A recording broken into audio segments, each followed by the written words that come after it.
कांग्रेस सनातन विरोधी है, हिंदू धर्म विरोधी है, जैन विरोधी है, बौद्ध विरोधी है, सिख विरोधी है। ये कांग्रेस अगर है तो मुस्लिम तुष्टीकरण के आधार पर है, चाइना के इशारे पर चलने वाली कांग्रेस है, पाकिस्तान के टुकड़ों पर पलने वाली कांग्रेस है।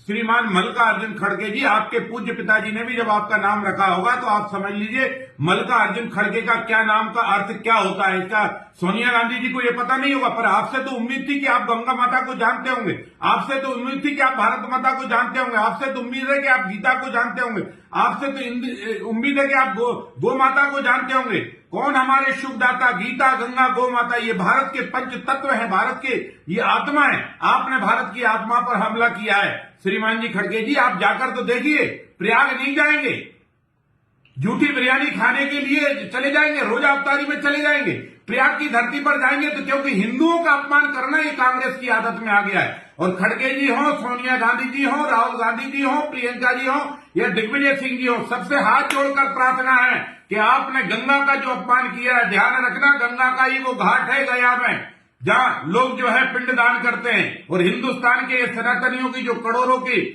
भीड़ वहां पहुंचकर गंगा मैया में डुबकी लगा रही है, हर सांस ये भगवान से और गंगा मां से प्रार्थना कर रही है कि हे परमात्मा, हिंदुस्तान में कांग्रेस का भी आखिरी पिंडदान करा, कांग्रेस से पिंड छुड़ाओ, हिंदुस्तान को बचाओ, सनातन को गाली देने वालों को हिंदुस्तान से भगाओ। ये सनातन विरोधी कांग्रेस हो गई है। सोनिया के इशारे पर राम और कृष्ण और महावीर गौतम बुद्ध और गुरु नानक का कितना अपमान करोगे?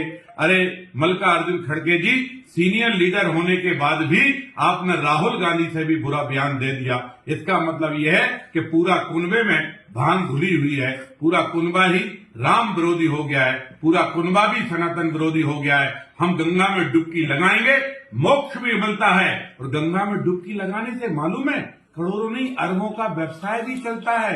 वहां जो प्रयाग की धरती पर जहां पंडित जवाहरलाल नेहरू पैदा हुए थे ना, उस भूमि पर जाकर पूछो कि कितने लोगों का व्यवसाय चल रहा है।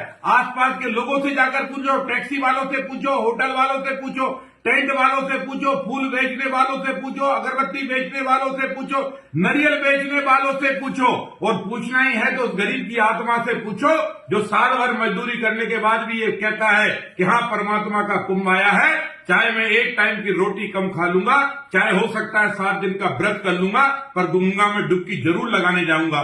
मुझे समझ में नहीं आता, मुसलमान भी रोजे करते हैं, हिंदू भी प्रतिदिन व्रत करते हैं, जैन समाज में भी व्रत की उपासना पद्धति है, बौद्ध में भी जो है व्रत की उपासना पद्धति है, सिख धर्म में भी व्रत की उपासना पद्धति है, पर कांग्रेस में ना जाने कौन से खाने की पद्धति ने जन्म ले लिया है। ये कौन सी कांग्रेस हो गई है?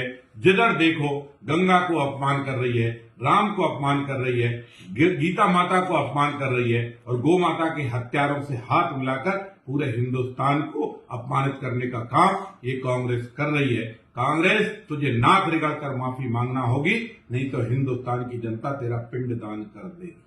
पर वो कहते हैं कि फोटो खिंचाने के लिए